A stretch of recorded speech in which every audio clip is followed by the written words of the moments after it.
ক্ষমতাচ্যুত প্রধানমন্ত্রী শেখ হাসিনার শাসন আমলে সংগঠিত নৃশংসতা যথাযথভাবে নথিভুক্ত করার গুরুত্ব তুলে ধরেছেন প্রধান উপদেষ্টা ড. মোহাম্মদ ইউনূস। রাষ্ট্রীয় অতিথি ভবন যমুনায় ড. ইউনূসের সাথে জাতিসংঘের বাংলাদেশ আবাসিক সমন্বয়কারী গোয়েন লুইসের সাক্ষাতে একথা বলেন তিনি। বলেন, দেশ জনগণের বিরুদ্ধে সংগঠিত সব নৃশংসতার সঠিক নথিভুক্ত করা প্রয়োজন।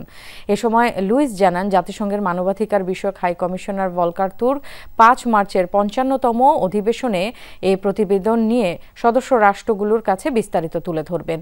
এর আগে প্রধান উপদেষ্টা ড. ইউনূসের সাথে সাক্ষাৎ করেন নরওয়ের সাবেক উন্নয়ন ও পরিবেশ মন্ত্রী এরিক সলহেম।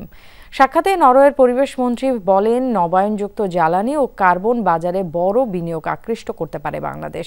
প্রধান উপদেষ্টা জানান, সরকার সৌর বিদ্যুৎ প্রকল্পের উপর বিশেষ গুরুত্ব দিচ্ছে। বিনিয়োগকারীদের বাংলাদেশে সৌর প্যানেল তৈরির কারখানায় স্থানান্তরে আহ্বান জানান তিনি।